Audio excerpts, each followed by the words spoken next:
Hello, good morning students. आज हम class 9 में आज जो है नया टॉपिक लेके आए हैं। आप जो पढ़ रहे थे कोशिका के कोशिकांग, उसी कोशिकांगों में से आज अगला कोशिकांग है लाइसोसोम। चलो आओ देखते हैं लाइसोसोम क्या होता है। देखिए लाइसोसोम की जो है खोज, सबसे पहले लाइसोसोम की खोज डी डुवे, वैज्ञानिक का नाम है डी डुवे ने की थी। अब लाइसोसोम होता क्या है? लाइसोसोम जल अपघटनी विकर की भरी थैलियाँ होती हैं, यानी जल अपघटनी, जल के साथ अपघटन क्रिया करने वाले एंजाइम्स से भरी हुई थैलियाँ होती हैं।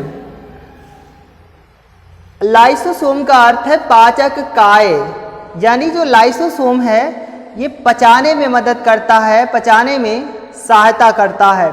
जिस प्रकार से हम भोजन को ग्रहण करते हैं और हमारा भोजन पाचन क्रिया के द्वारा पचता है और पचने के बाद जो भोजन का अपशिष्ट पदार्थ बचता है वो उत्सर्जन के माध्यम से बाहर निकाल दिया जाता है, तो उसी प्रकार से कोशिका के अंदर उपस्थित कोशिकांग लाइसोसोम भी पचाने का कार्य करता है। यानी कोशिका के अंदर पहुँचे हुए खाद्य पदार्थ और कोशिका के बाहर के जो खाद्य पदार्थ हैं उनको पचाता है। इसलिए लाइसोसोम को जो है पाचक काय भी कहा जाता है। लाइसोसोम की संरचना देखिए कैसी होती है। ये गोल अथवा अंडाकार, यानी गोल अथवा अंडाकार या अनियमित आकार, ठीक है, गोल अथवा अनियमित आकार की एंजाइम्स से भरी छोटी छोटी थैलियाँ होती हैं। यानी ये गोल आकार की एंजाइम्स से भरी हुई छोटी छोटी थैलियाँ होती हैं और उन थैलियों में जो है जल अपघटनी विकर यानी एंजाइम्स भरे होते हैं। ये पौधों में कम मिलती है परंतु जंतुओं में अधिक मिलती हैं। यानी जो लाइसोसोम है ये पादप कोशिकाओं में इनकी मात्रा कम पाई जाती है, जबकि जो जंतु कोशिका होती है, एनिमल सेल्स होती हैं, उनमें अधिक मात्रा में ये उपस्थित होती हैं। लाइसोसोम गाल्जी थैलियों से बनते हैं। आप पीछे भी पढ़ा था गाल्जी बॉडी में कि ये लाइसोसोम, गाल्जी काय जो है लाइसोसोम का निर्माण करते हैं। यानी जो गाल्जी काय की थैलियाँ होती हैं, इस प्रकार से आप गाल्जी काय की संरचना पढ़ी थी। इस प्रकार से गाल्जी काय, इसी में नीचे जो है गोल या अंडाकार अनियमित आकार की जो संरचनाएं थी, ये अनियमित आकार की संरचनाएं लाइसोसोम बनाती हैं और ये गाल्जी बॉडी हैं, गाल्जी काय ही हैं। गाल्जी काय लाइसोसोम का निर्माण करते हैं। तो ये जो गोल संरचनाएं अंडाकार हैं ये लाइसोसोम ने बनाई हैं और इन गोल अंडाकार संरचनाओं में जल अपघटनी, जल के साथ अपघटन की क्रिया करने वाले विकर या एंजाइम भरे होते हैं इन थैलियों में। तो ये थी आपकी गाल्जी काय, लाइसोसोम की संरचना थी। यानी ये गाल्जी काय बना हुआ है, गाल्जी बॉडी, और इसके नीचे की जो गोल संरचनाएं हैं ये लाइसोसोम हैं। अब देखिए लाइसोसोम के कार्य भी आपसे एग्जाम्स में पूछते हैं। तो लाइसोसोम के कार्य क्या है कि कोशिका के अंदर पहुंचे हुए खाद्य पदार्थों या बाह्य पदार्थों का पाचन लाइसोसोम में होता है।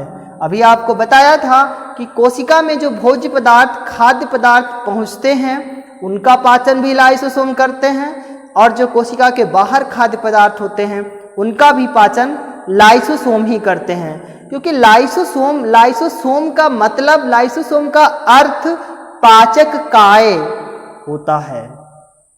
तो कोशिका के अंदर उपस्थित और कोशिका के बाहर उपस्थित पदार्थों का ये पाचन करते हैं।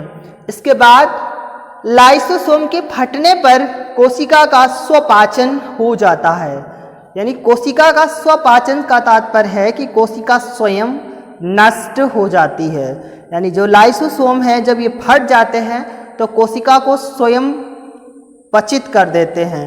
यानी इस क्रिया को जो है स्वनष्टीकरण या स्वपाचन या जो है स्वलयन, स्वलयन का मतलब होता है स्वयं गलना, यानी स्वयं विलयन के साथ मिलकर के गल जाना या स्वयं विलयन के साथ विलुप्त हो जाना। तो जब कोशिका के अंदर लाइसोसोम फट जाते हैं तो कोशिका जो है स्वयं पचित हो जाती है, यानी कोशिका समाप्त हो जाती है, गल जाती है, विलयन के साथ मिल जाती है, इसलिए इसको स्वविलयन और स्वनष्टीकरण भी कहते हैं। क्योंकि आपको बताया है कि हमारे शरीर कई सारी कोशिकाओं से मिलकर के बना है, कोशिकाएं बनती रहती हैं और उत्पन्न भी होती रहती हैं। कोशिकाएं जब अपनी उम्र प्राप्त कर लेती हैं, अपनी आयु प्राप्त कर लेती हैं, तब इनकी मृत्यु हो जाती है और फिर वहाँ पर नई कोशिकाओं का विकास हो जाता है। तो इस प्रकार से जो लाइसोसोम है, ये जब फट जाती है, यानी लाइसोसोम झिल्ली या थैली फट जाती है, तो कोशिका का पाचन स्वयं हो जाता है। इसके बाद मृत अथवा बीमार कोशिकाओं को लाइसोसोम स्वलयन द्वारा नष्ट करते हैं। वही बताया, स्वलयन मतलब स्वयं गला देना। अतः लाइसोसोम को आत्मघाती थैली भी कहते हैं। आत्मघाती थैली यानी आत्म हत्या कर देते हैं, कोशिका को मार देते हैं, इसलिए आत्मघाती थैली कहलाते हैं। तो लाइसोसोम जो है बीमार अथवा मृत, हमारे शरीर में कई सारी कोशिकाएं बीमार भी होती रहती हैं और मृत भी हो जाती हैं। आपको बताया है, आयु को पूर्ण कर लेती हैं, वो मृत हो जाती हैं, या कुछ बीमारी की वजह से, या ऐसी कोशिकाएं जिनका प्रतिरोधक क्षमता उनकी कम हो जाती है, रोगों से लड़ने की क्षमता कम हो जाती है, उन कोशिकाओं को जो है लाइसोसोम स्वलयन द्वारा नष्ट कर देता है। यानी उन कोशिकाओं को लाइसोसोम जो है स्वयं गला देता है, स्वयं नष्टीकरण कर देता है। इस कारण जो है लाइसोसोम को आत्मघाती थैली भी कहते हैं। ये बड़ा ध्यान रखने वाली बात है कि लाइसोसोम को क्या कहते हैं, पाचक काय कहते हैं, साथ में आत्मघाती थैली भी कहते हैं। तो ये था लाइसोसोम का कार्य। तो इसी के साथ हमारा आज का छोटा टॉपिक था लाइसोसोम समाप्त होता है। आप अपनी कॉपी पर इसको फेयर करना।